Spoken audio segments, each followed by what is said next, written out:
Hi, I'm Kendra Corman. If you're a coach, consultant, or marketer, you know marketing is far from a perfect science. And that's why this show is called Imperfect Marketing. Join me and my guests as we explore how to grow your business with marketing tips and, of course, lessons learned along the way.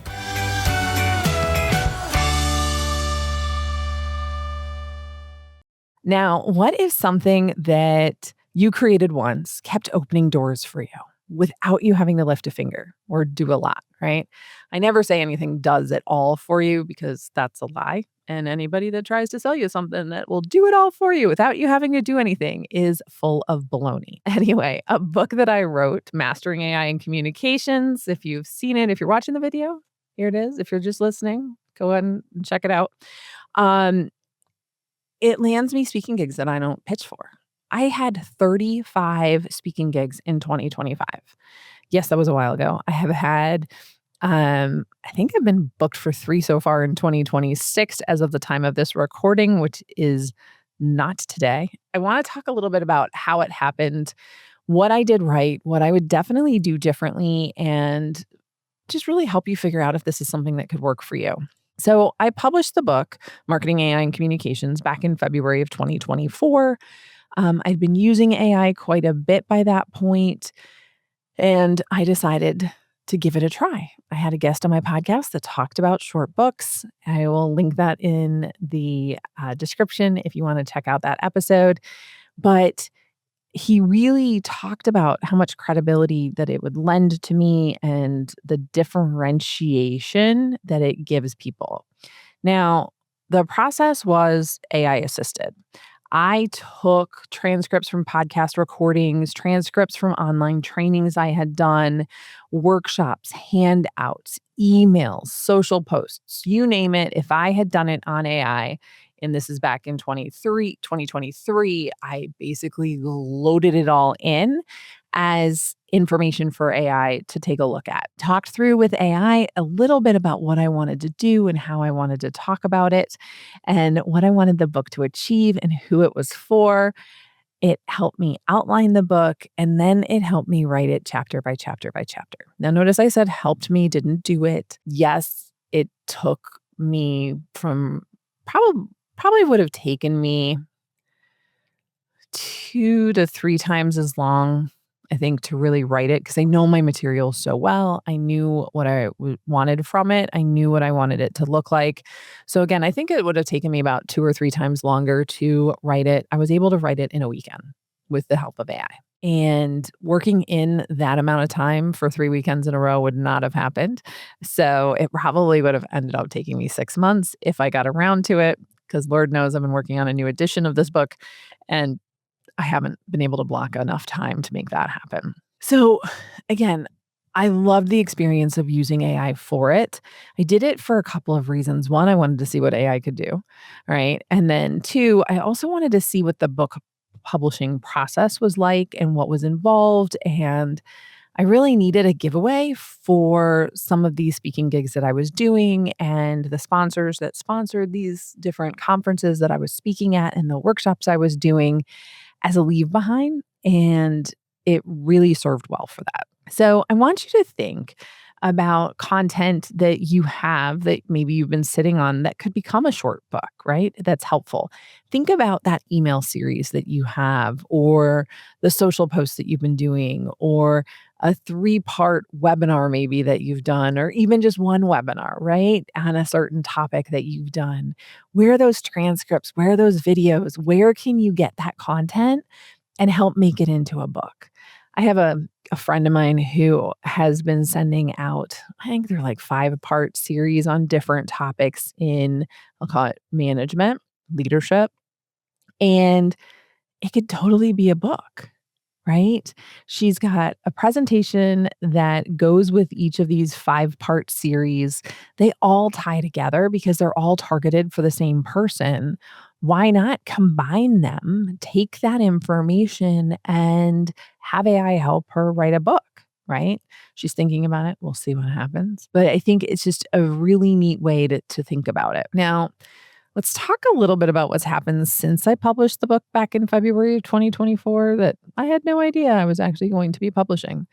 But a conference got a copy of my book from someone that I had given it to before, and they called me about speaking and running a workshop at their conference. I didn't apply. I didn't email them. I thought about emailing them, I think, for like 2 years now. And I didn't because I just didn't find the time. It was never a prior I've got a million and a half excuses as to why I didn't do it and why I should have. But then I ended up getting booked to run a workshop at this conference. And I knew it was happening and I knew that they covered AI at the conference. And I wanted to be that person because I had seen others that were not so good do it.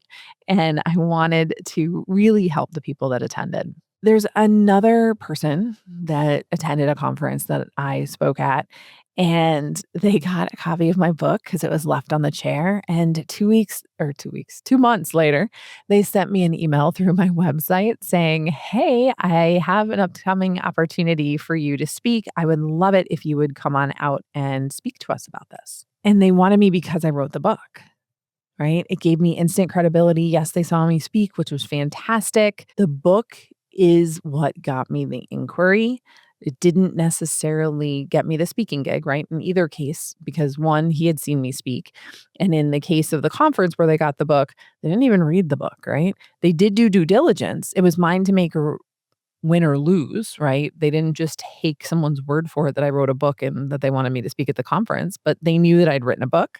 They saw that I wrote a book and that I spoke and trained on it, asked me for a proposal, which I did, and then interviewed me. We did a workshop and that's all she wrote, right?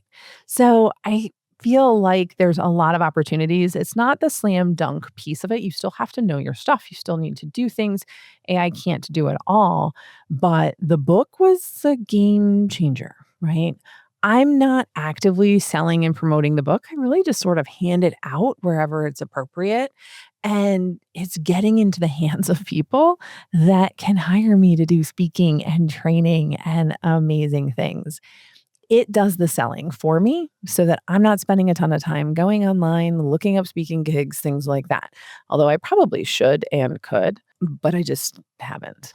People talk about things doing selling in your sleep and doing things overnight. And I agree, a lot of things can help you with that. It's not hands off. None of it is hands off, right? And I'm not saying that this is either, but this gives you so much content and you can repurpose the content a million different ways. I love saving time.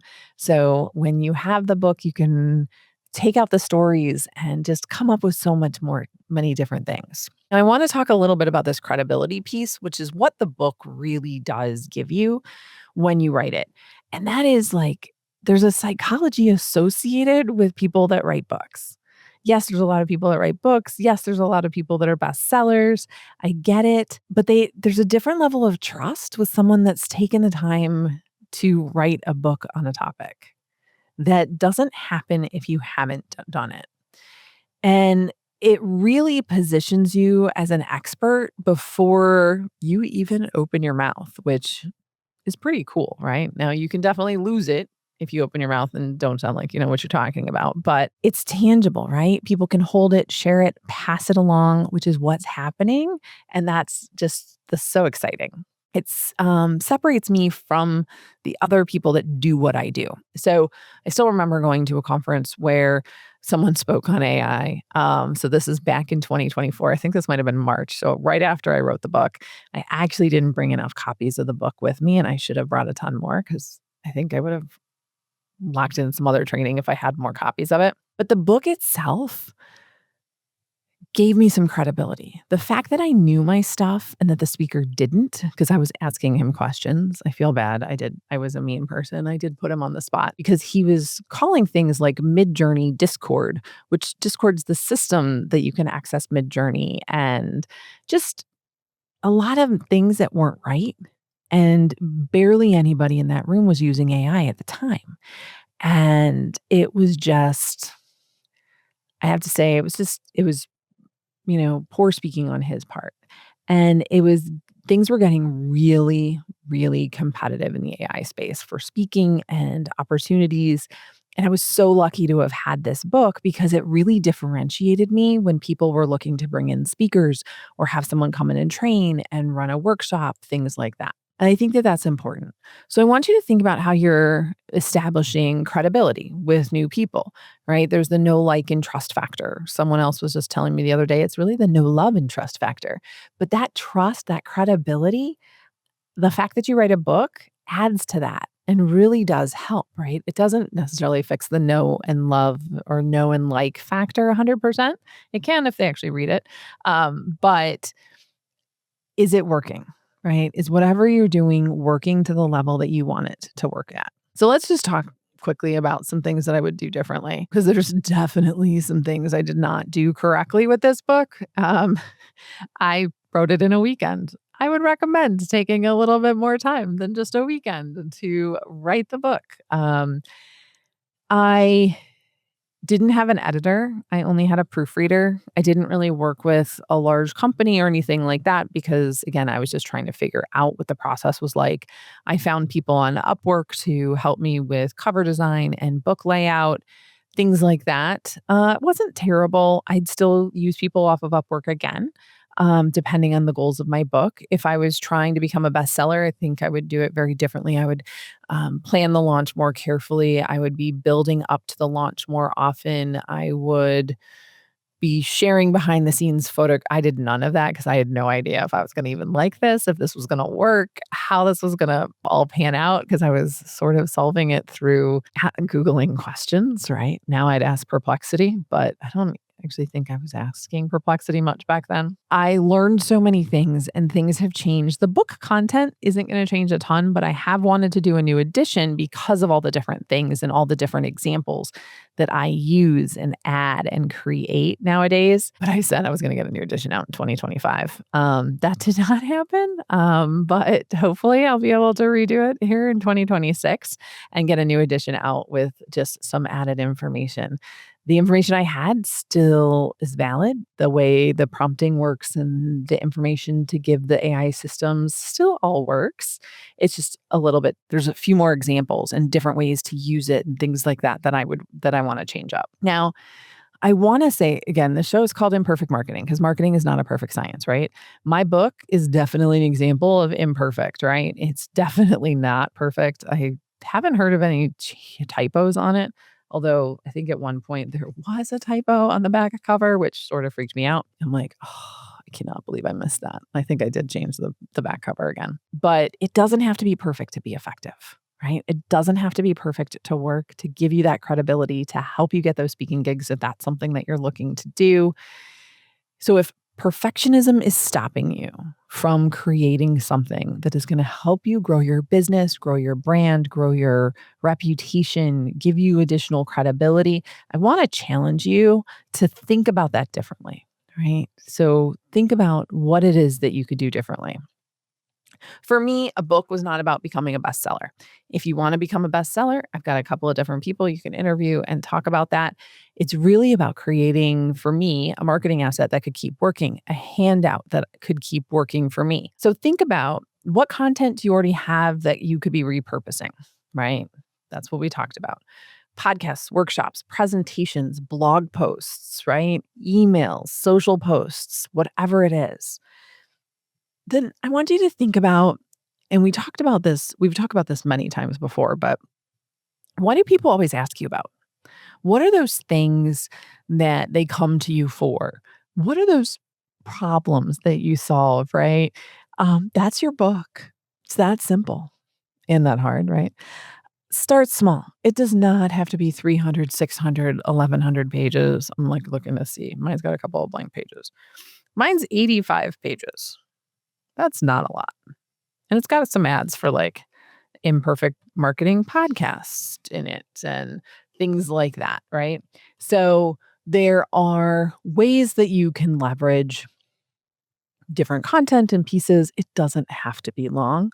The only thing I would encourage you is to make sure it's long enough that it has a spine, because for whatever reason that makes people feel like it's more of a book than if it's just saddle stitch, which are those staples up the inside. So again, start small. It doesn't have to be long. It just has to be valuable. Now that's the key, valuable, right? To whoever your target audience is. And I think it's really important to think about it that way. What would be valuable to your audience? So you're not creating another white paper or something. You're creating something more substantial that will give them more information and more insight to who you are and what you can do. And even if they don't read it, you get some credibility. So again, take inventory of your content, what you can do. I want you to ask yourself what people ask you. What are those questions you're always answering that are solving their problems? And start small. All right, start with one aspect of that and make it work. Let me know how this works for you. Let me know if you have any questions. I always want to help however I can. I learned a lot in my journey and I hope you will too. Thanks so much. Have a great rest of your day.